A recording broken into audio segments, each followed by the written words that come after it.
right, guys, welcome back to another edition of Raw Intuition Inside Scoop. Today we have an incredible guest for you, somebody that I look up to a great deal and have learned so much from over my years of getting into a raw vegan lifestyle. And he has been teaching this for several decades, Dr. Fred Bisci. So I am so honored and privileged to have him on here to speak with us, share his experience, and, talk about some of the things that he covers in his amazing book, Your Healthy Journey, Discovering Your Body's Full Potential. This is an incredible book. I highly suggest everybody go out and pick this up. You can get it on Amazon, I know for sure, and we'll talk to Fred about if there's some other places. But I love how Fred takes complex health issues and turns them into a very easy to understand teaching. And so if you want to learn the basics and how to really thrive and, make this a healthy and sustainable lifestyle for the long term, this is definitely a book that I would recommend you pick up. So again, just really thankful to have Fred, Dr. Bisci, on the channel with us to share his story and some of his viewpoints on different health topics and, healthcare and all these sorts of things that we're all dealing with these days. And so, we're going to get into all of that here in just a moment. So thank you, Fred, for joining the channel. It's a pleasure to have you. Thank you very much, Matt. I'm honored to be on your show. I didn't know that much about you, but a few people have told me about you, and I know you're out there trying to do the right thing, and of course I am too. So I'm very, very happy to be able to support you and share, my experiences going through this on my journey. Yeah, and it's been a very interesting journey. And being that you suggested I start from the beginning, when I was a young kid growing up in New York City, I was actually born in Little Italy in Manhattan, and we moved to Staten Island when I was about 1 or 2 years old. And it was 1930, 1931. And Staten Island was a very, very pristine place. And when I started to go to school, I had a lot of trouble in school. And I was a dyslexic, and I didn't know it. And nobody made me aware that dyslexia was a learning disability that you could adjust to, or, you have a chance of adjusting to. So being a dyslexic and not being able to read, it had an effect on my personality. And what it did, it made me become kind of like a withdrawn guy. And I did not want to reveal to people that that I thought I was stupid. So I did not want to reveal that to people. Plus, I had a bit of a speech impediment. And maybe to this day, I still hear it. I sound like a dead-end kid from Brooklyn or something like that, because I used to kind of slur my words. So that had an effect on my personality. But, and I didn't like going to school. And I used to stay out of school as much as I possibly can because I didn't want to be embarrassed.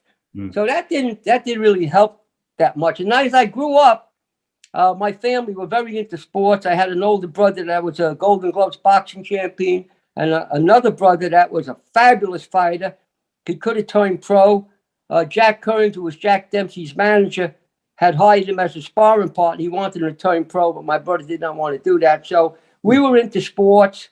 And I learned how to, fight at a young age. And being that, because of, I felt I had been, I was kind of an angry guy, to tell you the truth. I felt I had been dealt a bad hand. I was kind of mad at God, for people that believe in that God. Mm-hmm. And so I was kind of angry and explosive and everything. So as I grew up, I worked out a lot. I worked very, very hard. And I was into Olympic type lifting. I wasn't a bodybuilder. And at the same, at 5'11" and a half, I was 215 pounds of solid muscle. And I was a lifting champion. I was very, very good at it. But I was very interested in nutrition. I never ate, I was never overindulged in the protein, even then, because we didn't have that much money. But so what happened is that I got very interested in nutrition, and I saw when I was in the military, the Navy, a boxing coach, a black gentleman, he I had an incident when I was sparring with a guy, and he told me, Freddie, this is a sport. You know, you can't try to kill somebody when you're sparring with them. And I got upset about him. He said there was something wrong with you. I thought he was telling me that I was stupid. Meanwhile, he was just telling me to calm down. You know what I mean? Yeah. So that, and he had told me, he had recommended that, you know, I changed my diet, and I did follow his recommendations.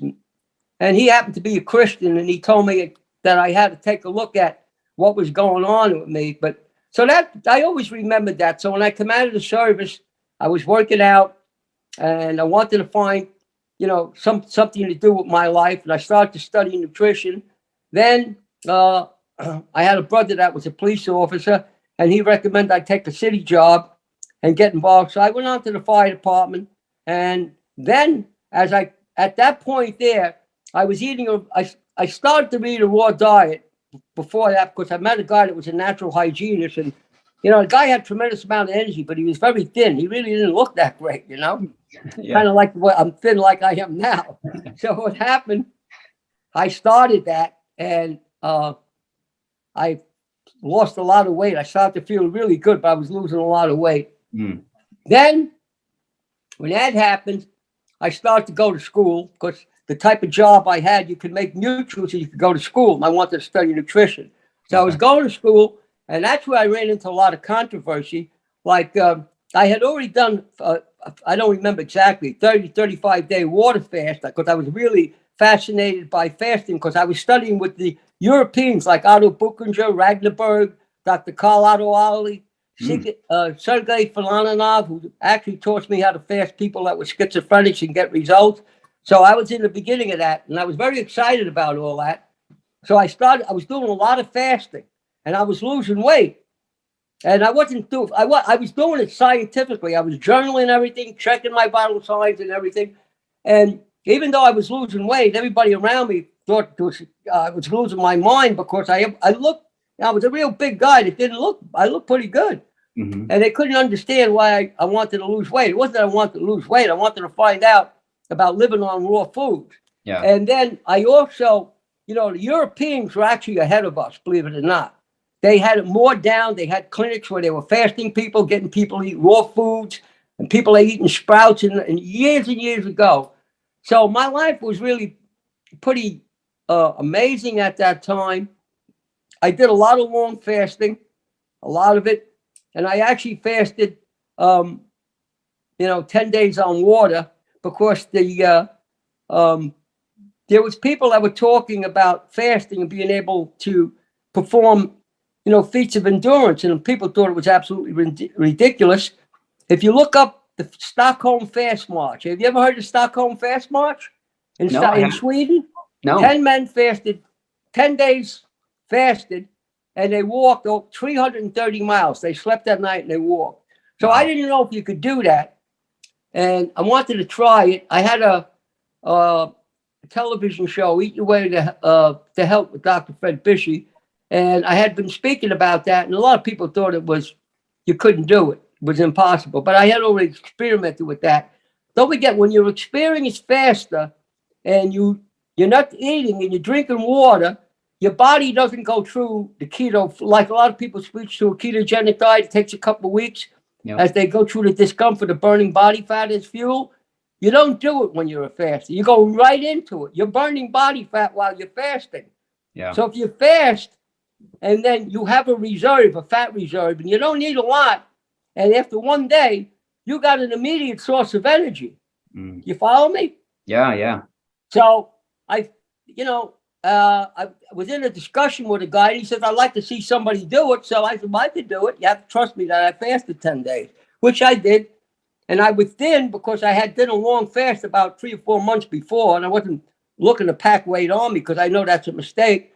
So I did the fast, and I thought there was only going to be a few people at Clove Lake Park. It turned out there was a whole crowd of people at Clove Lake Park, people with cameras, and I was very thin. I didn't, you look at me, for a guy that had been so big and everything like that. And I had an accident. I had lost half my right shoulder in the interim, so much I didn't go into that. So I showed up at the park. There was a bunch of people there, and a couple of people with cameras. So they said, okay, let's see you go. And I took off and I ran all the way up through the hills and everything. I had no trouble. And, you know, I ran 10 miles and the guy took a picture of me and they put it on the internet and it didn't look good. And a bunch of people were saying, if that's what you look like from eating a raw diet, forget about it. I don't want to do it.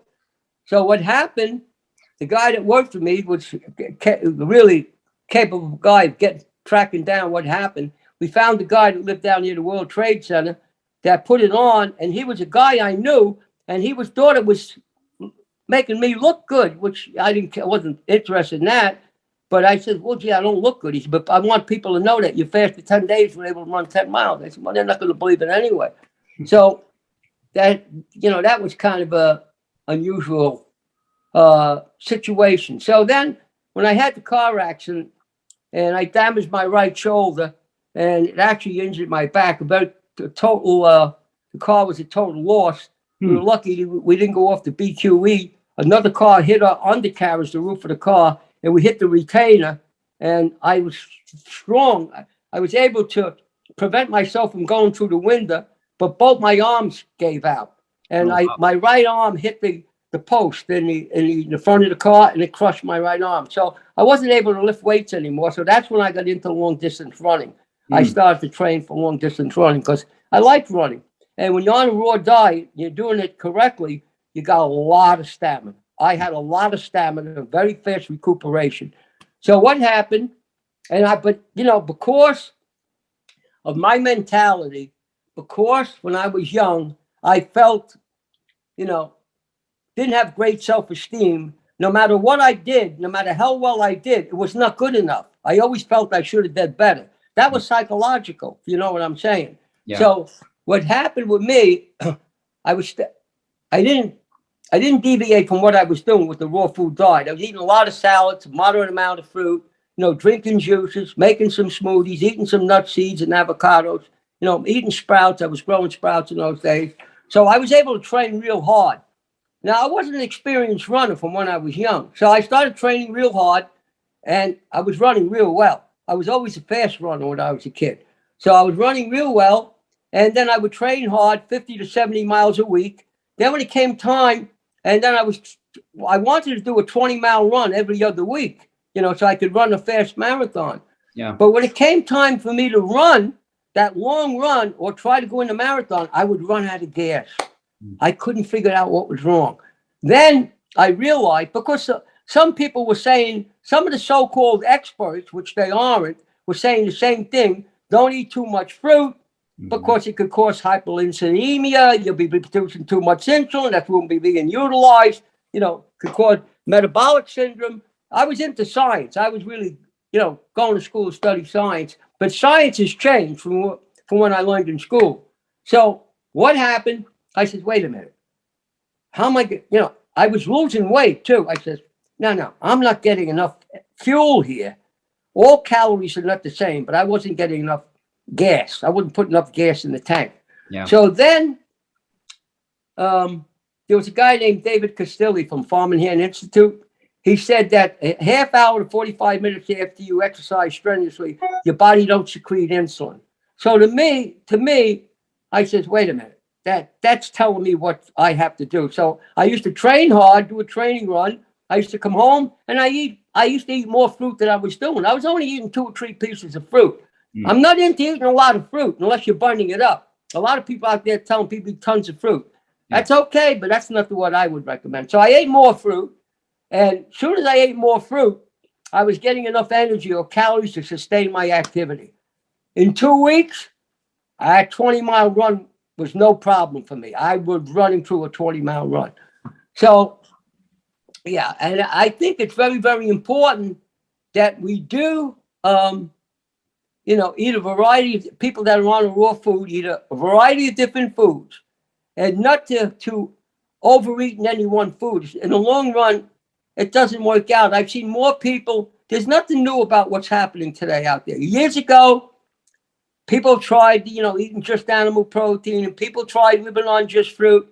I don't recommend that. There might be people out there that recommend that, but that's not the key to living a long, sustainable life and keeping your mental acuity sharp. And so,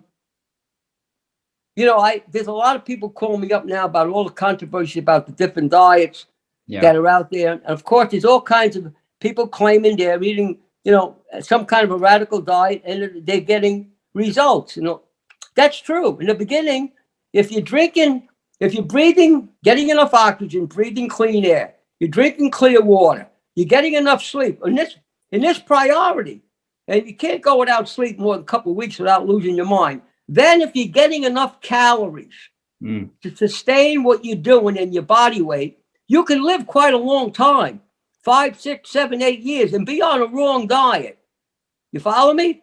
Yeah, so you're getting enough oxygen, drinking clean water, getting enough sleep. Sleep is important because when you're sleeping at night, you're actually on a self-dialysis program. Your body is cleaning up what's going on in your body, reestablishing a healthy, balance of equilibrium and homeostasis, which is critically important. Then what you're eating, you can get enough calories from any place, but you need more than just calories. You need sustainable calories that are proper for the human body. In other words, properly for our biological design. Here's the way you got to take a look at this. Here's the way I look at it. This is the way I always looked at it. If you look at the animal kingdom, right? And I studied different animals. I was always fascinated by bonobo gorillas and regular gorillas. In fact, if you look on Instagram, you see a picture of me with a gorilla. Talking about myself as if I was a gorilla, because people said I died. And I said, no, this is me before I shaved. I was joking. So what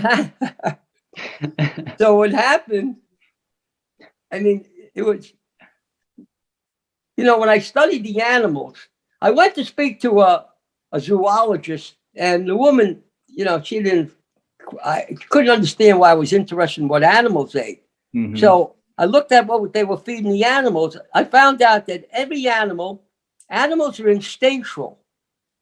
They're not cerebral like we are as humans. So animals instinctually eat the biological diet that suits their biological design. So if you look at lions, tigers, big cats, any animal that's a carnivore, you can look at them, they're a carnivore. You throw them a bag of carrots or a bag of apples, they're not going to eat it.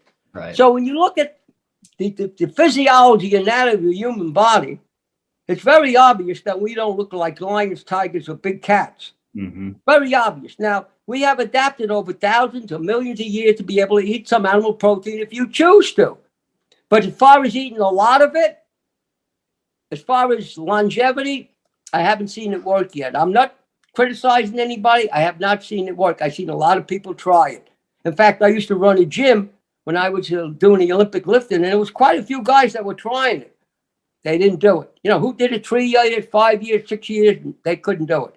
Atkins tried it in the beginning. People couldn't do it. They couldn't stay with it. They got into trouble. They ended up getting fat. And Dr. Atkins was a bright guy, but he actually died. He didn't die from fall on the ice. He died from cardiomyopathy. So people don't realize, there's a lot more to this. So that's why I recommend my recommendations is people eat a plant-based diet. And, the fruit, there are a lot of people now telling people that not to eat fruit, that causes metabolic syndrome. You're always secreting insulin and everything. They got that. You can't compare the sugar that's in the fruit, the fructose that's in the fruit, to high fructose corn syrup. In fact, the sugar that's in the fruit, 25% of that you're not going to absorb. 25% of that is going to the microbiome. It's giving you a healthy, oh my goodness. It says are you there? Yeah. It says my phone's going to run out of battery. Oh my goodness, I didn't think I was going to use it. All right, we got time. I think we got 20 minutes. Okay. I hate to stop now, right? Yeah. No, this is great. So what happens, especially when people have cancer, a lot of people think, processed food is a modern day curse. White sugar is a disaster. Processed fructose that's processed is an absolute disaster. fatty livers today, even for people who don't drink, are a real problem. And that's from the processed food. A lot of people walking around with fatty livers, and a lot of people getting liver transplants are from the processed sugars, the processed food. It's a real problem. So for a person, getting back to a raw food diet, which basically your audience is interested, right? Yeah. Okay. So the key is eat a variety of different foods. Everybody's a little bit different. Like I eat, there's people out there that are knowledgeable, tell people not to eat any fruit. That's not what I tell people. Mm-hmm. I just tell people not to abuse it. You can eat, salads. Some people there's a lot of people out there now telling people not to eat vegetables because all the leafy greens and different types of vegetables, they have micro poisons in there. You know what I mean? Yeah. There are little things in there that were meant to repel bugs. They actually serve a purpose in the human body. They are not going to kill you. I would have been dead a long time ago. Loads of people like me. So that's not true. The proof is in the pudding. That's where that's the answer. When you go to a clean diet where you're leaving out all the processed food, leaving out all processed sugar, you're not drinking no soda, which is really, soda is almost as bad as drinking alcohol. That's how you get non-alcoholic fatty liver disease. A lot of people walking around that I see today when they come to see me, they have elevated liver enzymes. The ALT liver enzymes, which the range is below 40, should be below 25. There's a lot of people walking around that have fatty liver, and it's causing them to have problems. Metabolic syndrome is the gateway to leading to heart disease, all kinds of problems. Right. A fatty liver, diabetes, type 2 diabetes. So the reason why people are able to, come up with all these new diets and claim to be successful, there is some success into doing this, but the key is not what they're eating in a lot of cases, is what they're leaving out. So if you're eating a diet that's high in one particular food, it's providing the 4 different things I said before, you're breathing clean air, you're drinking clean water, you're getting enough sleep, and you're getting enough calories. I mean, you can get those calories from a lot of different places. And if they're clean, you're leaving out all the processed food, you can last a long time on a diet that's not really that good. Mm-hmm. You won't live a long life, but they'll have a high quality life to a very advanced age. That's the key. There's a lot of people practicing bad lifestyles at 25, 30 years old. They feel wonderful. You can't convince them that they're doing something wrong. And one of the problems with changing your diet is that there's a psychological component to hunger. The hunger drive is what controls all our addictions. All addiction, including drugs, alcohol, work through the hunger drive. The hunger drive is controlled by the hypothalamus gland at the floor of your brain. So when you're used to eating processed food, eating all that fat and processed salt and sugar, you're an addict. You're addicted. And that's why a lot of people can't change. And you can break that with a water fast, believe it or not. I won't go into that. I don't want anybody trying something and get themselves hurt.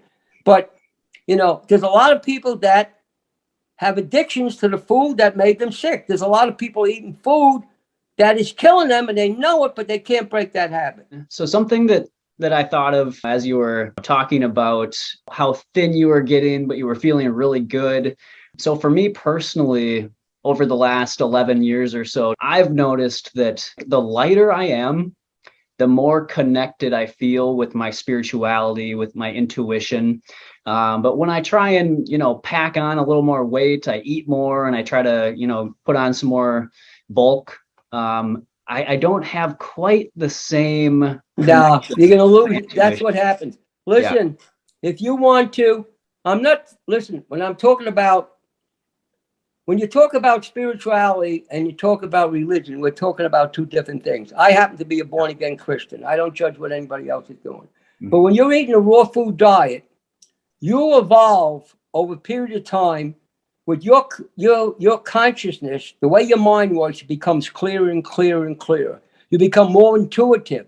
You're able to judge situations much, much better because that mental acuity and clarity that comes when you're eating a clean diet consistently, is pretty awesome. Even at this point in my life, at 92 years old, I still have that. I still have that comes from eating this type of a diet. If I was to change my diet with a lot of things that might be perfectly okay, maybe not for me, but some other people, Mm-hmm. you know, you don't feel good. The impact of a negative thing has an immediate effect on me. Immediate. And I'm not a dogmatic guy, and I'm not fanatical in my mind. This is all science. I don't have anxiety. I don't do this because I'm afraid I'm going to die, because I'm going to die. I already know that. I might die tomorrow. You know, I feel good. I can do anything. Yeah. But I've had some very bad injuries. I've had 4 brain concussions. I was knocked unconscious at a baseball game. I hit by a line drive. The guy said, "Oh, you're going to have headaches. You're going to have this." And I was a little concerned because I lost my memory for about 2 weeks. I had bad memory. It all came back. Okay. I went on a short fast. It all came back. And this was pretty recently, right? Like a few years ago? Yeah, it was about a year ago. Yeah. Plus, I was exposed to mold. We had to move out of this house. Right. Look at I had a hole in my head. The mold. I heard there's a fellow that's on the internet. God bless him. He seems like a nice guy. He says mold cannot make you sick. Oh no, that's true. Mold cannot make you sick. It will kill you. It causes secondary diseases. The mold spores get into your airways, your sinus cavity, into your lungs. You'll get pneumonia. It gets into your sinus cavity. You'll get an infection. It'll eat a hole right through my skull. So There's a lot of people saying things that are really, you know, the doctors are still saying that mold don't make you sick. And people get the mold itself causes secondary disease because it's causing inflammation. Right. So, yeah, you're going to be, you know, if you're doing a raw food diet correctly and, you know, you're exercising and, you know, you're getting enough energy, eating enough calories from the diet, and all calories are not the same. But if you're getting enough and you do some resistance exercise, you will put on some muscle. But it ain't like if you're putting on muscle the way people are doing it, because as soon as you stop the exercise, your body in its infinite wisdom, that weight will go down to your normal body weight to promote longevity. It don't stay with you because your body has this infinite wisdom. It knows exactly what to do all the time. Mm-hmm. It's amazing how amazing it is. Too bad I can't show you a picture of what I looked like when I was a young kid. You won't believe it was me. I was enormous. But the thing is, I wouldn't want to be that way and have the problems I had from doing what I was doing. I'd much rather be the way I am. Plus, I wouldn't have lived this long. I would not survive half the things that happened to me. You know, I would still work out with the weights if I could. I was in my early 70s. I could do 3 sets of 10 in the knee bends with 300 pounds. But, nice. You know, I got a pinched nerve now. I don't want to, I'm looking to work this out. It's either a problem with my piriformis muscle, maybe. I don't know. But I don't, working out with the weights is a great thing if you know how to train, you know. Yeah, and I think, so what do you suggest to people that do get a little thin? What are the best ways to, you know, maintain a good body weight? Would you suggest eating, you know, more fruit or more fat or just more calories in general and exercise? Matt, you're going to think I'm crazy. If you want to gain weight, the best thing to do is go on a fast. When you go on your fast, you're slowing your metabolism down. That means you'll gain weight on less calories. It's the opposite of what people believe. A lot of people say, what? Yeah, because I see a lot of people have a fast metabolism. They're eating a lot of protein. They can't gain weight. And they're making, you know, they hear that you got to quicken your metabolism, you know, to put on muscle and you eat more protein. You do put on muscle by eating more protein, of course, and you're training heavy. But when you're speeding up your metabolism to burn body fat, if you drop, and that's what happens when they drop back to eat something that wouldn't make them gain weight, they gain weight because they became more caloric efficient. They gain weight easier. So the best way to gain weight is to go on a fast, drop your metabolism way down, then go back to your normal eating. You'll gain 5 or 10 pounds. So listen, I don't want to get anybody in over their head. Mm-hmm. I'm not giving anybody any medical advice here, as you already probably explained. Yeah. I'm just telling you these things work. How do I know? Because I've done them with many people. I've seen probably 25,000, 30,000 people, but I monitor people. Mm-hmm. I monitor people that were on long fast.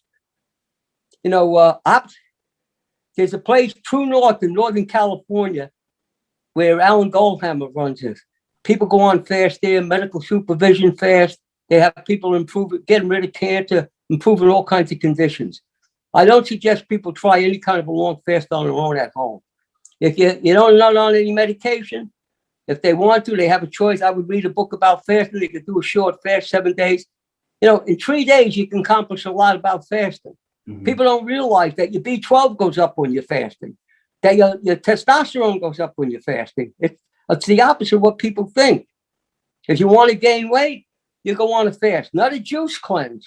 It doesn't work that way. Right. But on a water fast, you're slowing your metabolic rate down. So that means when you go back to eating, you become more caloric efficient. You gain weight on the same calories, or maybe even less.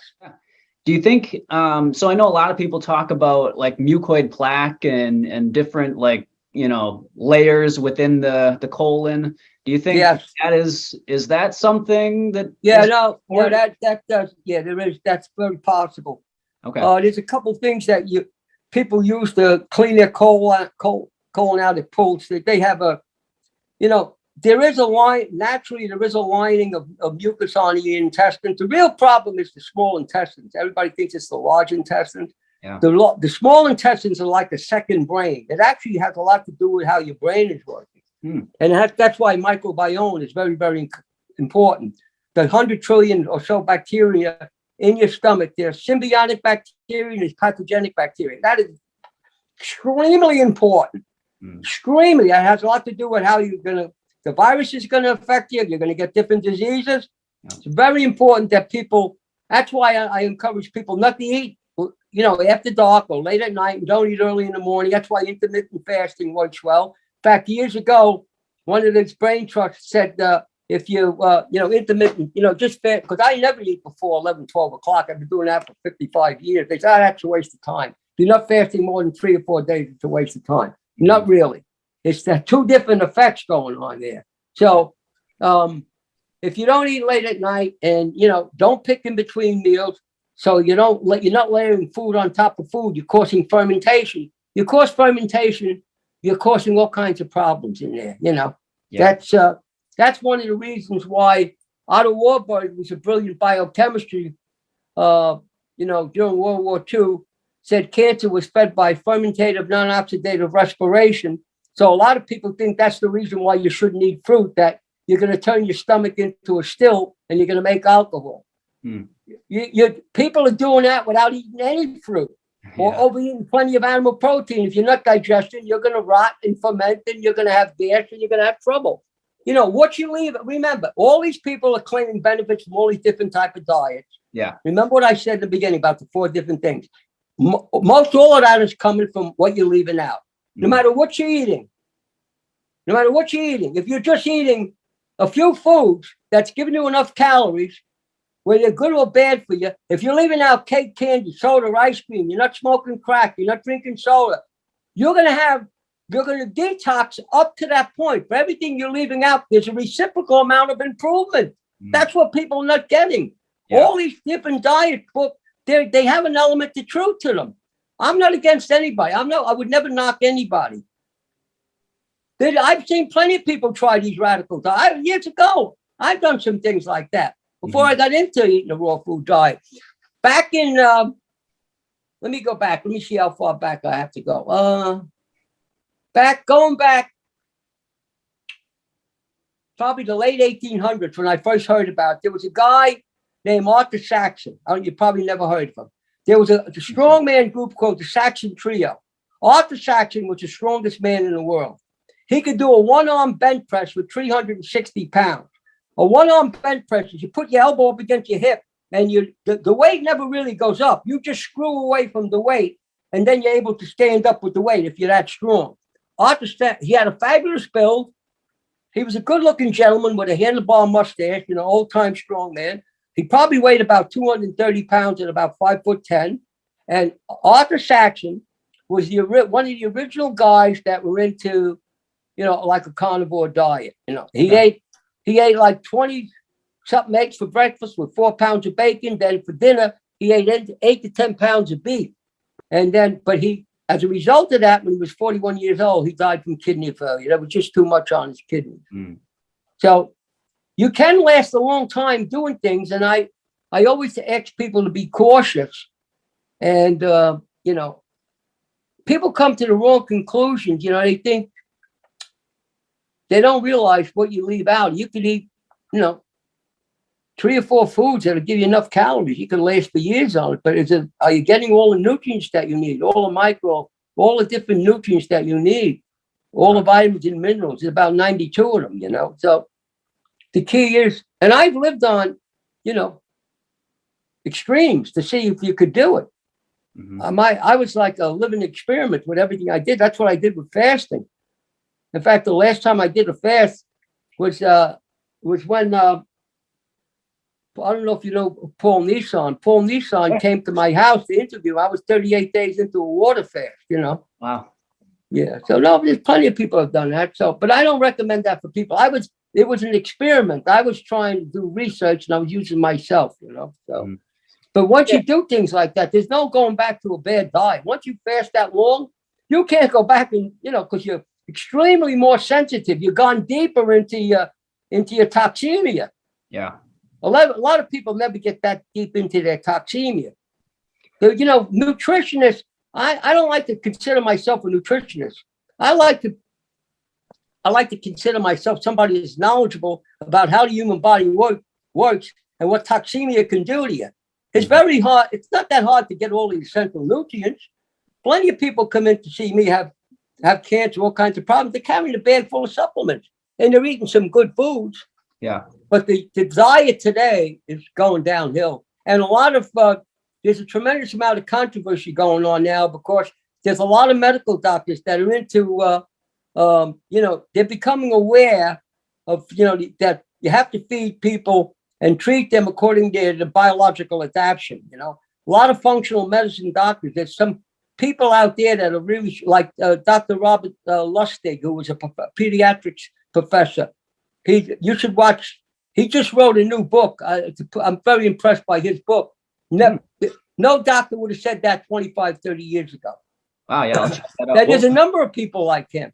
Okay. There's an Indian gentleman that's on YouTube. It's a cardiologist, talks about fasting. The man's 100% right. There's people been saying this for 50 years. Now the medical community, some of the people are coming outside the box.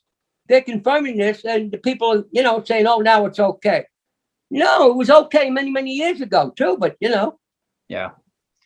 Yeah, I've noticed the same thing. Once you get so clean and tuned in with your diet, if you try and start incorporating back some of those old foods, your body quickly responds and lets you know that that's not suitable for the body.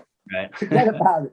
Yeah. I don't do it because I know what's going to happen to me. Yeah. I mean, if I was to go back to eat animal protein, I'd be like my age. I probably wouldn't last long at all. In 92, I would be a mess because all the injuries I've had, I would have problems with all the injuries I have. Yeah. See, the information people have, in one respect, you get rid of it by what you leave out. Another respect, you can have it come on you by what you include in your diet. Depends upon where midline is, where you were in the beginning. Mm-hmm. But cognitively speaking, if you incorporate fasting in a raw food diet, cognitively speaking, there's nothing like it. I mean, unless you're, some Indian guru hiding in the cave, fasting 23 hours. I mean, meditating 23 hours a day. Yeah. But you're gonna, if you understand fasting and how to eat, how it controls your brain. The amazing thing is, I've had 4 brain concussions. Right. I've been waiting for something to happen, especially with the last one. Mm-hmm. I mean, I had 4 brain concussions, unconscious. Wow. And then my mold exposure. Mm-hmm. And I hear people say, "Oh, mold can't make you sick." And a lot of doctors say that. Yeah. I had to move out of this house. Of course, the reason why I live right in this office right now, this is in my basement, it's all finished. We had a flood here. We had raw sewage come out of the neighborhood, come out of the hill, blew this commode off the floor. We had raw sewage. I cleaned it up. I didn't realize they didn't clean it up well. So within a year, I mean, we had mold here, and I tried to clean it up. But I didn't realize the mold was getting behind the sheetrock and everything. This was a moldy environment. I had some friends of mine come in here that couldn't stay. So I got sick, and my head, you know, what happened to me, I got so sick. I couldn't afford the money to come in and have them clean it out. I started to cough. And I realized now, because I was so healthy, it worked against me because my body was able to resist the secondary diseases that got entrenched in me. You know, I got pneumonia. The mold, you know, got into my heart. I had atrial fibrillation. It got into my sinus cavity. My head swelled up, and I come right through my head. I don't know if you could see it there. You see this here? Yeah. I was able to put my finger right into my sinus cavity. And a doctor, a very nice doctor, he thought I had cancer. When he saw me, he got frightened, you know. So I told him, I said, no, I'm a big boy. Don't worry. I don't scare you. He said, no, I'm going to send you to a specialist. Send me to a specialist. The guy was a great doctor. I had a lot of respect for him, an Asian doctor. He was going to cut out my forehead, move my forehead, put a plate in there. He said, because that hole would never close up. So I was going to go for the surgery. So I was getting ready to go into general anesthesia, which is risky, very risky for me. Yeah. So, it's not a great idea. So, but I was going to go, I figured I had to take a chance. So my daughter told the anesthesiologist that I had about 3-4 months before that I had pneumonia from the mold. And they didn't put me under the knife. She says, Mr. Bisci, we can't do surgery on you because your age, you're almost 80 years old. And because of you had pneumonia. So they didn't do surgery on me. So, all right, okay. So it was a blessing because I healed myself. Yeah. And the doctor, who's a great guy, said, you can't do that. That hole in your skull is not going to close up. You ever closed up? I have a hole. Looks like I got a bullet hole. Looks like I got shot with a bullet. But it's got bone around it. And I used to be able to put my finger in there and it's closed. Wow. So, I took chances in my life, you know what I mean? But I always felt that I understood the science. I knew what I was doing. But, the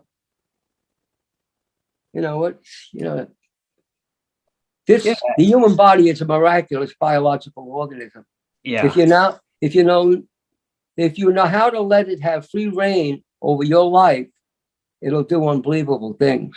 We're capable of living much longer than even I'm going to live. But of course, we're swimming through a very toxic environment. What we're exposed to in our life, what the carpets, we paint, no matter what it is, out in the air. There's certain things. That's why people should either do a cleanse, probably do a cleanse 4 times a year, Go to a fasting retreat or, even if you do a juice cleanse, just drink juices, don't drink a lot. A lot of people telling people to drink a lot of fruit juice. I don't, unless you're running loads, 50, 60, 70 miles a week. I don't recommend you do that because your body just got to get rid of it. It could handle it, but why do that? I did it. I wanted to settle that issue many years ago. So what I did, when I first found out about when I first realized that I had to make sure I had to eat enough sustainable calories for me on a raw diet to keep my body weight. Otherwise, I looked like a pipe cleaner. I was so thin, it was unbelievable. But I was fast. I was running good. I felt strong. I could do lots of push-ups. Yeah. But I was getting too much static from my brothers and people in my family. So what I did, I was curious how much sugar my body could handle. And I was monitoring my blood sugar. So what I did, I was eating a lot of fruit, more than I needed, believe me. And with me, because of the way my chemistry was, it made me I was like a wild man. I mean, you probably would have had to tie me down in a chair. So one day I went to Great Fields Park with my wife. I said, I'm going to go for a run. I'm going to run through the woods. And I think it was about 3 or 4 miles to the ocean. I don't remember. And my wife was going to walk along. There's a road there and you could walk along a path. So I had been experimenting with the fruit. I kept up the amount of fruit I was eating. Mm-hmm. So I was eating quite a bit of fruit. I knew it was too much because I was like a wild man. Wow. So a lot of people want to be that way. They think it's good to have all that energy. So then I brought honey into the equation. I bought a small jar of honey. I was able to eat all that fruit and eat a jar of honey. Wow. But with me, I was like a wild man. It was way too much. It was an experiment. So that day I did that, I went off on a run. Well, I'm telling you, I was like a guy out of control. It was amazing. And there was a fallen tree when I was running through the woods. And I flew over that tree, and it was a big bird on the other side of it. Not a turkey, a pheasant. And the pheasant made a lot of noise. I flew right over that. And for some reason or other, that triggered me. And because my sugar was so loaded, I let out with a scream. I went, ah! My wife heard me from about a mile away. So it shows you. I'm trying to use this as an example that people do things that you can tolerate, and you could misunderstand what's happening. Yeah. Do you follow what I'm saying? 100%. Yeah. Yeah. So I don't want to give people the wrong idea. I want to realize, even that, you gotta,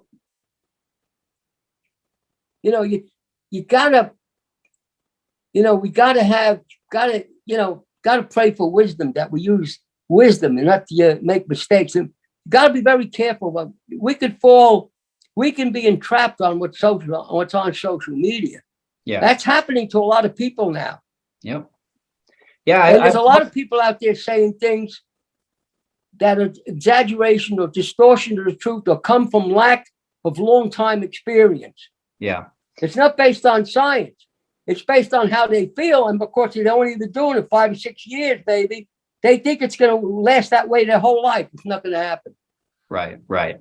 And the thing, I think the elephant in the room, which I don't think, for some reason, people aren't noticing this, but what I have noticed is that, you look around at the different plant or the different diet styles. So you got the vegan, the raw vegan, the paleo, the keto. Yeah. What I've noticed is that you can look at the plant-based physicians and advocates like yourself and Dr. Esselstyn and Dr. Campbell, Dr. Morse, Dr. Clapper. We've got a lot of plant-based people that have been living the lifestyle for several decades into their 70s, 80s, 90s, and hundreds. We have examples of this, but then you look at the paleo or the keto or any of these high animal protein or fat-based programs, and all of the doctors and the advocates are young guys. They're in their 40s or 50s, and who knows how long they've been doing it, probably 5, maybe 10 years, if they're lucky. And people are, not realizing, some of these younger guys, I think they're still trying to make a name for themselves. They're trying to pay their bills, maybe trying to get rich and famous, whatever.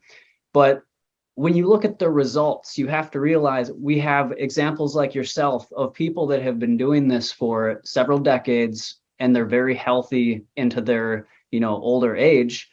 And that completely negates all of the things that these younger meat-based people, doctors and advocates, what they're saying. They're saying what it's not possible, but we have you guys for examples. So, one, it goes to show maybe their integrity, maybe their lack of understanding of what they're even talking about. But I think the main message should be to look at, how many examples do we have of longevity and good health into older age? We can look at all of the different camps. And how many examples like yourself do we have in any of those other camps? I haven't found one. No. Well, a lot of these young guys, I don't, I wouldn't criticize them because remember the science, we've been indoctrinated into an abstract science. Yeah. So they think they're looking at the science. They're not really looking at the science. They're looking at the science that is really a snapshot of a particular situation. Somebody that's eating whatever that diet is, a snapshot of somebody's on that diet. And if their numbers are coming out okay, that means the diet is okay. They're not looking at a video of how the body really works. They're not looking at the biological design of the human body. I had a medical doctor once tell me that we were carnivores. That is utterly ridiculous. Wow. That's a total lack of understanding of physiology and the anatomy of our bodies. Yeah. We are not carnivores. We don't look like lions, tigers, or big cats. Can you eat animal? Let's put it this way, Matt. I have people that come to me, eat some animal protein, and they're very healthy people. Mm-hmm. But what I tell them is don't eat the animal protein any more than the palm of your hand, because that's what they want to do. That's their choice. I don't eat animal protein for a number of different reasons. No animal has to give up his life for me. I know it's totally unnecessary. Yeah. But I tell them to eat the animal protein, no bigger than the palm of your hand, every other day. I need a variety of other foods. And then if they have a serious problem, I find that people respond better to a vegan diet. Mm. And people can respond very well. I just had a miraculous situation, a guy that is a miracle. The best doctors in New York told him they can't understand how he recovered from what he recovered. He told them, the doctor says it was impossible. Tell us what you did. We want to learn. He told them, said it's impossible. Guy recovered from everything. He was on the verge of going on dialysis. He had 10% kidney function. Kidney function's up to 45, 50% already. Within a matter of months. So you can't argue I wouldn't argue with anybody. If people are happy, but when you think about it, we are designed to eat, plants, fruits and vegetables. You have to understand, we have to look at, how the human body works. What feeds the microbiome? The microbiome is fed by inulins that come from, which is undigestible fiber or cellulose that's in vegetables, or the sugars and the digestible fiber that's in fruit. That's what feeds our microbiome. Yeah. Animal protein does not really feed the microbiome. It does not. In fact, over a long period of time, it seems to create more of the pathogenic bacteria. Right. Because you might be eating an unhealthy animal too. Even if you're eating, organic, that doesn't mean that animal is guaranteed to be healthy. Forget about the all the stuff about climate change. I'm not even into that. I'm trying to justify all this by, methane gas from the cows. Yeah, I'm with you. I don't even waste my time with that. Yeah. I'm strictly talking about the science that governs the human body. That's what I'm talking about. Yeah. Yeah. Listen, you know many of these people, even some of these people, you recommend them, ask them when you eat that type of a diet, you go on a water fast, you feel horrible. Mm-hmm. Because there's nitrogenous byproducts that are in the flesh of the animal that you got to get rid of. Whenever in your chemistry, every day, and what your activity, whatever you participate in, your body, the cells of your body need nutrition. They give off waste products, which basically are gas. So what happens, that's very, very important that you understand that you eat the flesh of an animal, you're ingesting those nitrogenous byproducts that never got to be eliminated from the animal. Mm. So you not only have to eliminate your own nitrogenous byproducts for your own metabolism, you might be getting some of them. So that stimulates you. Those nitrogenous byproducts stimulates your body. You're actually kind of increasing the effect of your adrenal glands because you want to get it out of your system. So a lot of stimulation is misinterpreted as being strength or endurance. No, there's a couple cups of coffee don't make you strong. It makes you think you're strong. Right. It makes you think you got energy. But every amount of stimulation causes a similar amount of innovation. For every amount of stimulation, someplace down the road, you're going to be tired. You're going to need more. That's called addiction. That's called stimulation, innovation, and addiction. Mm-hmm. The basic addiction in life is feeling good. There's a lot of ways to feel good here, but they're not all good for you. Right. Yeah, that's a great point. So I know you said that you've had doctors tell you that, you got to eat animal protein, all these different things. So the thing that, what we know is that iatrogenic deaths are the third leading cause of death, right? So iatrogenic means death by medical treatment, essentially. So that's a third leading cause. I think it's actually higher than that, but the stat right now is that it's the third leading cause. But many people are still relying on, the medical industry and their advice on how to be healthy. Why do you think that is? And do you think that they are where somebody should be getting their information if they want to be healthy? Or what role do you think they play in trying to be healthy? Listen, I'll be honest with you.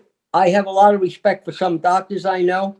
Yeah. I mean, they were kind of indoctrinated and misled into a system that was based, a healthcare system was based on money and control. Mm-hmm. And that's still going on. I've been saying this for 50 years, that we've been indoctrinated into a healthcare system that's more about money than making you healthy.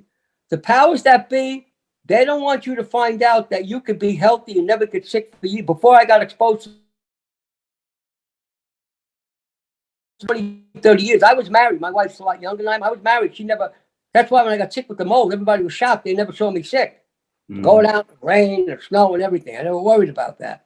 So I think that we are responsible to do our own research. If you do the research, I recommend that you read Robert Lustig's book. I think that all our minds are being opened up. We're on a different journey. But once you realize how much food we really need, and a lot of the information is inaccurate, it's based on a snapshot of a previous lifestyle that you needed so you didn't have discomfort. The discomfort was actually biological healing and changes. As soon as you took that and stopped, you thought you were suffering from a deficiency.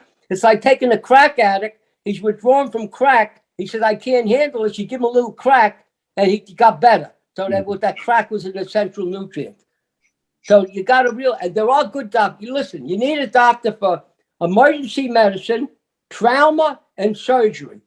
If you're in an accident or you're going through trauma, you need a good surgeon. There are some good guys out there. Yeah. You can't drink a glass of juice or eat an apple.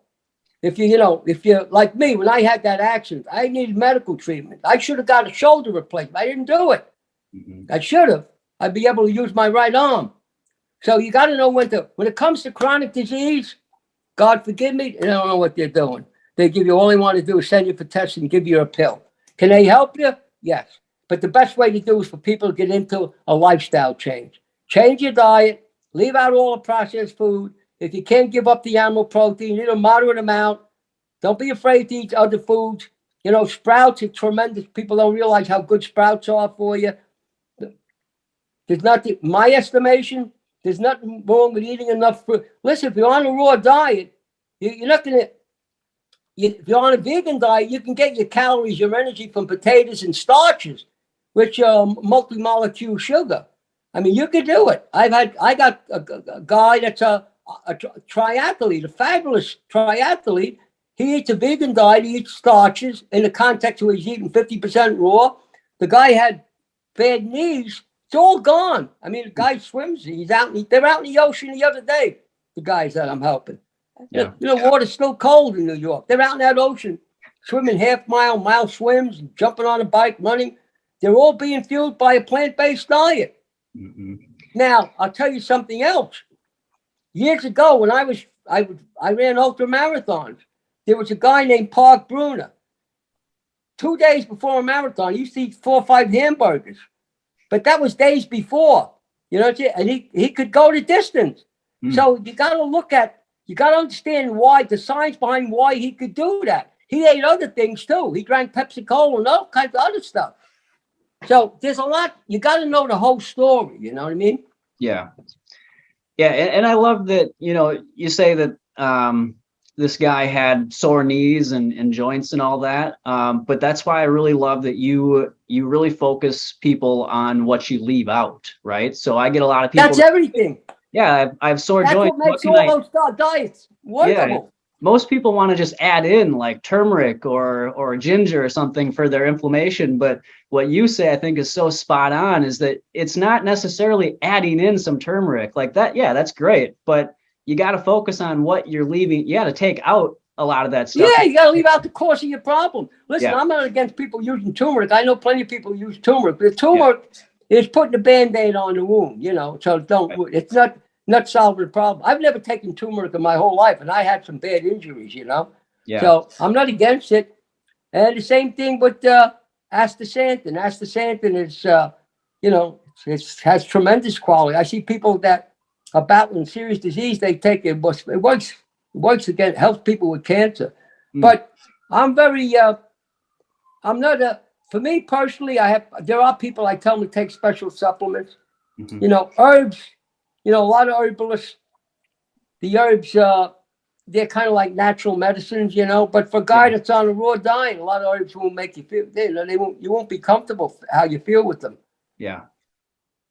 Yeah. So, and that kind of goes to the idea of the reductionist mindset that I think is kind of pervasive in today's society. Is everybody, you know, wants to look at individual things where, you know, that you know, it's not really a practical thing just to look at individual nutrients and what they do, because in food, you know, they come with so many other cofactors and all these other, you know, nutrients. So what is your approach? Because I mean, I've heard you tell a story about, you know, when you were growing up and your mom giving birth, and then like 4 hours later, she was like making you guys dinner or something like that. Yeah. And so, I mean, what do you think about people that are so focused on the like individual nutrients and all this stuff when we have examples like? Well, that's, you know, listen, if you're eating a whole food, plant-based diet, freshly prepared, a variety of different foods, you don't have to understand the macro and the micronutrients, all the different nutrients. You're going to get everything you need. What you're not getting, if you're a raw fooder, the first 30 years I was a raw food, I never took vitamin B12. I was okay. But then I take vitamin B12 and I take vitamin D. But that's about it. So if you focus on that, that's how people are confused. They go to the science for different particular diets, and it's misleading. If you're eating, I don't pay much attention to that anymore. I did, but that was confusion. Listen, Professor Frederick Stair from Harvard, who was head of the nutritional department in Harvard many years ago when I was going through this, he said if you ate a hamburger, a malted milk, and French fries, you will get on a healthy diet because you got your protein, you got your calcium and certain minerals from milk, and you got your carbohydrates from the French fried potatoes. That was going by the science, the best science that was coming out of Harvard in those days. Now, guys like the brilliant people like David Sinclair, who I think he's coming out of Harvard, they're going more in this direction. They're backing up what some people have known. They're backing it up with the science now. That's what they're doing. Yeah. But it's not leading us back into that situation where they wanted you to go years ago. It's actually leading you away from it. Many years ago, when I was studying with some of the people in Europe, they were fascinated that we were still stuck in the understanding of, you know, that everything was about animal protein. They just, you know, the B12 and animal protein, because if you're vegan, you might not get enough of it. If you don't have gas, you probably will get enough of it, because the gas is what you can actually get some vitamin B12 from the microbiome, from the symbiotic bacteria. But I can't prove that. But I didn't live on for 30 years that way by accident. Yeah. And, you know, if you look at all the ancient scriptures, you know, if you look at the Bible or different ancient scriptures, it gives you a pretty clear picture based on what we were really designed to eat, you know? Yeah. Yeah. So do you think it's easier to be healthy today or say 80, 90 years ago for people? You know, we have more information today, but it seems like we're more unhealthy. So is it easier back then or easier today? Well, I think it was easier years ago if you had somebody that would, you know, that you had confidence in them. You know, if you had somebody you had confidence in, because when I was growing up, there was plenty of good food around. Yeah. There was plenty if you had the money. We didn't have a lot of money, but there was plenty of good food around. And a lot of it was, you know, was naturally organic, especially here in Staten Island. We moved to Staten Island. There was all kinds of farms out here. Everything was unsprayed. Right. So you had a good choice. And there wasn't that much science available because we didn't have the social media. So people just believed the simple truth. You know, everybody thought it was good. Everybody always thought it was healthy to eat fruits and vegetables. Most people didn't think that was, you know. Yeah. And I think most people thought that it was healthy to eat animal protein. And we did when we were young, but we were poor, so we never ate a lot of it. We never ate a lot of animal protein. My mother couldn't afford it. If she could afford it, there was 9 of us, she would buy lamb kidneys, and the lamb kidneys, I think, were 15 cents a piece. Or she would buy tripe, which is the lining of a stomach, because they were all cheap. They were a form of animal protein. But we never ate a lot of steak. It was a luxury for us at that time, you know. And my brothers were all big, strong guys. All big, strong guys. They ate a lot of cornmeal, a lot of polenta, a lot of beans, you know, lots of vegetables. My mother used to go out into the woods and pick vegetables. She knew what to pick, like mushrooms and everything. Yeah. So it's a totally different world. Today, everybody thinks they're a scientist because of this phone we're talking on. You go to the phone, you can get an education. You know, you go to, I think it's PubMed. You can look up anything on your phone. And if you're looking up, you know, you could get a slanted approach or science to justify that at that moment, but it's not going to justify longevity, you know? Right. Yeah. So what do you think are the biggest barriers today for people achieving good health? The biggest barrier? Yeah. If there's like, you know, a few, do you see like any common things in our, you know, environment or society that makes it difficult for people? Yeah. Without a doubt, I think it's the processed food. The processed food is delicious. It's loaded with sugar, salt, and fat. I mean, some of it's good to look at. It's delicious to eat. It's what's killing us. If you listen, you could get away with eating just about anything if you you didn't overdo it, whatever it was, and you left out the processed food. Processed food is what's causing the metabolic syndrome. Metabolic syndrome is when your blood sugar is normal, but you're producing too much insulin. The insulin receptors are not picking up the insulin. You don't have diabetes, but you have a lot of insulin floating around in your body, which is a disaster. So, and what happens, it helps you develop a fatty liver. Once you got a fatty liver, you got a problem. That's why a lot of people have non-alcoholic fatty liver, you know, cirrhosis. It could lead to cirrhosis like alcohol, where you get scar tissue. I'm very conscious of that. That's why I always look at a person's liver enzymes. Some of the normal ranges are too high with your liver enzymes. So I think processed food is a modern day curse. That's the way I look at it. Okay. Yeah. Totally. You leave out, if you have somebody that you love or you care about, you can get them just to leave out the processed food, and they eat a moderate amount of animal protein with lots of vegetables, no problem. They'll do okay. Yeah. Because the way I look at it now, in the last 55 years, I've seen a lot of people try a raw food diet. A lot of them just don't stick to it. It's hard. 10, 15 years, you give it up. You got a problem. And nobody seems to be able to tell them that. I tell them because I've seen it. I've seen people I cared about that were on high, you know, eating a raw diet, 100% raw diet, and they go back to eating other foods. In the beginning, if you're truly eating a raw diet, you go back to eat something like that, you'll be sick as a dog. So they say if the woman's sick. I don't know about that. I don't really take, I really don't take too serious when people tell me about what they eat in the privacy of their own home, in their own kitchen. I don't, I don't put that in the bank. I got to be honest with you, Matt. You know, I'm with. Yeah. So I love that you're not a dogmatic guy. You know, you say that all the time. You're not dogmatic. No, I'm not. I'm a scientific guy. You know. Yeah. Have you And always... you know, to get back to what I was saying. Yeah. Being that I was a dyslexic, I started off well. I didn't do well in school. I had 2 careers in my life.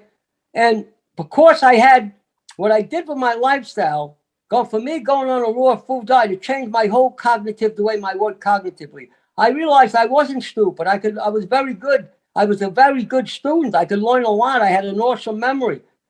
I was the first guy ever write a perfect score in the pilot's license. And they thought I was cheating because I used a road system to memorize. It works best with a guy like me, you know. So it's I think it's very important if you're trying to help people that you have compassion, you have humility, because a lot of people, they want to be right, they want to be like a guru out there. I have no desire to be like that. I learn every day, even at this age. You know, I don't know how much longer I'm going to be here, but I want to learn every day, and I want to be able to share what I've learned and, you know, let people make a choice. I don't push anybody to do anything. Yeah. And I never would attack anybody personally that advocates something different.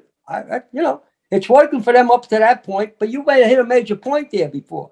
Let's see where all these people are 30, 40, 50, 60 years from now.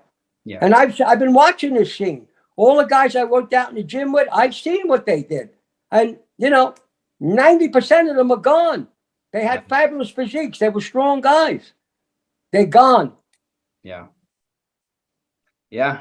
Yeah. So, Matt, listen, I think we have to wind it up. I have a client coming that we can do another 10 minutes if you want. I have somebody coming. They'll be knocking at the door. You know? Okay. Yeah, we can wrap it up here. I found in your book here a photo of yourself weightlifting back in the day. So if anybody was curious, that's there you are.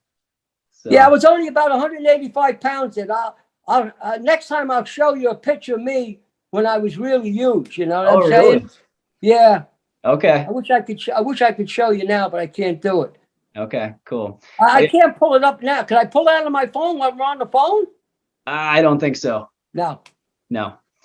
That's okay. Listen, you can be a big guy, but if you're going on a raw diet for size, it's not you're not going to be able to do it. You know. Yeah. I've noticed. You could, but you'd have to be eating so much and getting you know, and it don't last because your body's so efficient. As soon as you stop training heavy and getting that many calories, your body you go down. You won't be be thin like me. I'm a thin guy. But that's the reason why I'm still alive. I don't stress my body. I don't eat a lot. Yeah. Like yesterday, I won't tell you what I ate. Very little. I wasn't home, so I ate very little. What I eat wasn't available. I don't eat. Yeah. That's simple. And I think you are a perfect example of, why, in today's kind of health world, it's all about eating a lot, and I agree, you do have to eat enough, food to sustain yourself, but overeating, I think, is a big problem in our culture today. And just as you've pointed out throughout this interview, fasting doesn't mean you have to do, perpetual. No, you don't want to wait. There's a lot of people that hurt themselves with fast. They kept saying they overdid it. I become, I just, in the last couple of years, I fasted. I don't fast. A lot of people call me up. They say, oh, I want to go on a 40-day fast. I want to go on a 30-day fast. I say, wait a minute. Have you ever done any fasting? No.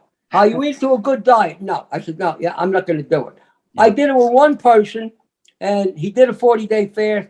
He was going to do it without me. I went and spoke out at their church, and he was very, very successful. He had one little problem at the end. So, but, you got to know what you're doing. You know what I believe, Matt? I believe we learn in graduated steps. The best thing for somebody to do is get into, stop eating the processed food, sustain it for 3 or 4 months completely. You're not eating, because a lot of people don't last, and they want to go up to the next level. Then, if you want to, you can go to a vegan diet. Go to a vegan diet. I don't recommend anybody eat cheese unless it's goat or sheep, and I don't recommend that anyway. But it's not as bad as cow's milk. So then they go to a vegan diet. And then, if they want to try going to a raw diet, we know how good a raw diet is. But is it for everybody? No, it isn't. Because they don't do it correctly and they can't sustain. As soon as they have a problem, they get into a crisis. Somebody said, like with me, when I was in the Mount Sinai Hospital from the mole, they said, you got to eat a lot of animal protein to heal. I yesed them to death. One doctor said, Mr. Bisci, if I was you were my father, I would go home. They took me out in a wheelchair. I came home. I got better. In 2 weeks, I was actually going through the hills here. Wow. So. Yeah. Be very careful. That's all I could say. Yeah. That's my story. That's the way it worked for me. And that's the way it worked with, a lot of people. Like a lot of people stick to a lifestyle change. No, they don't. They have to go through a crisis, or they have to be enlightened to see what's really going on, or they got to have a strong desire. I believe I was motivated by the fact I was a dyslexic. That's why I was like a machine. I would hook on to something. I wouldn't let go because I was afraid that I would view myself as a failure because I didn't have great self-esteem when I was a kid. Mm-hmm. So even that happened to me, even long distance running. No matter how far I ran, it was never far enough. I kept going way beyond marathon distance. Yeah. But I always said, no, you got to go further. Now, I don't think that way anymore. Thank God. Yeah. So did you have like a specific like aha moment or just a point in time that you knew for sure this was the path that you wanted to take? Or was it Yeah, just a but yeah, gradual thing? yeah. What confirmed it when I became a Christian is I started to, uh, in the 72 places in the Bible where it tells you to fast and pray, that if you want to become enlightened. So I did a lot of fasting and praying, and what happened to me was miraculous. I wouldn't be a good idea for me to share it publicly, I don't think. But yeah, that's when I had my aha moment. Okay. Really Wow. did. I knew I was in perfect harmony with what the body was meant to do. Yeah. Yeah, that's great. All right. So the last question I got for you before we wrap up here is, what are some of the proudest accomplishments that you've achieved throughout your life so far? And, do you credit, these things to your raw vegan diet and lifestyle, or, regardless, like what are your biggest, your most proud accomplishments? Well, uh, the thing that I'm the proudest of is that um, because of what I went through myself when I was young, and a lot of people wouldn't view it as it was suffering. It was suffering, really, to have such bad self-esteem.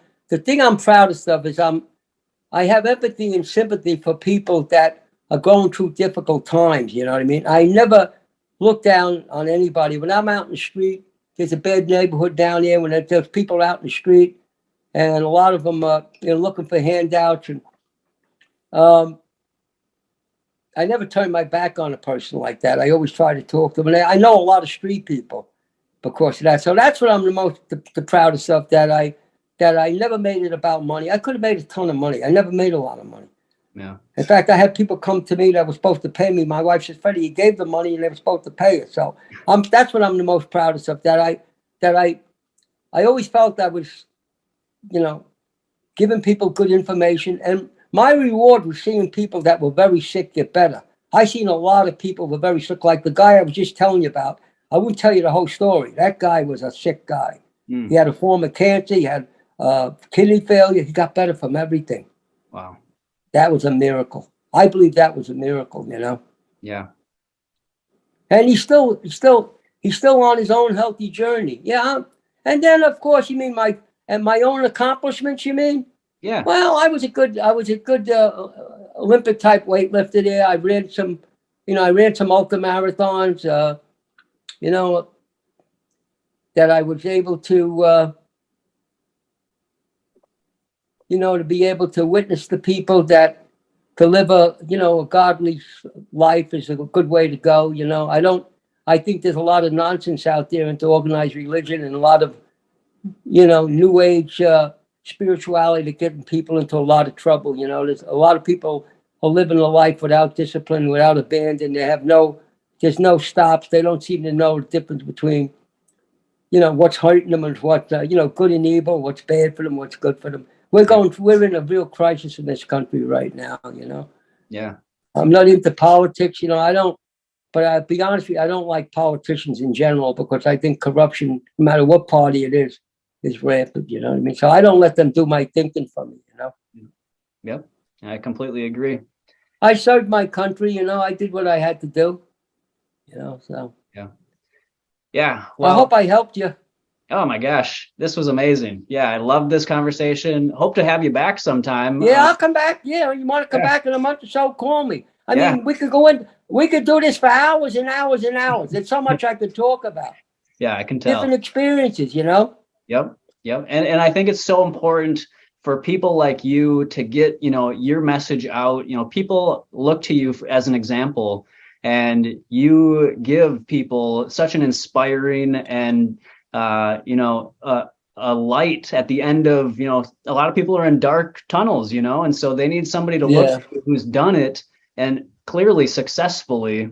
And you do it in such an authentic and a genuine way that, people like myself are really drawn to you. And so many people appreciate just how much you've done for the world, altogether. And so thank you for everything that you've been doing and for being out there speaking, to inspire people and to educate people about the truth. Thank you. I appreciate that. You know what I mean? I'm I want to be able to help people. I'm not looking for a big reputation or any kind of accolades. You know what I mean? I just, I want to know I'm doing some good for people. You know what I mean? That's what it really is. And I know I'm doing that. I know because I see it, you know. Yeah. I see it. I see this work over and over and over. I see it work all the time. People that seem to be incurable get better. Yeah. So that's evidence enough for me. I don't care what they're saying about science out there. If they can't, how come they can't do this? Mm-hmm. Yep. I You know? agree.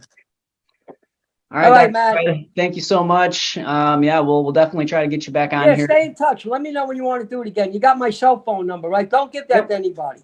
Okay. Yep. It's in the vault. I won't give it away. Okay. I promise. All right. Partner. Take Have care. a great day. Yep. All the best, all right? You as well. Thank you. Okay, take care. Bye-bye.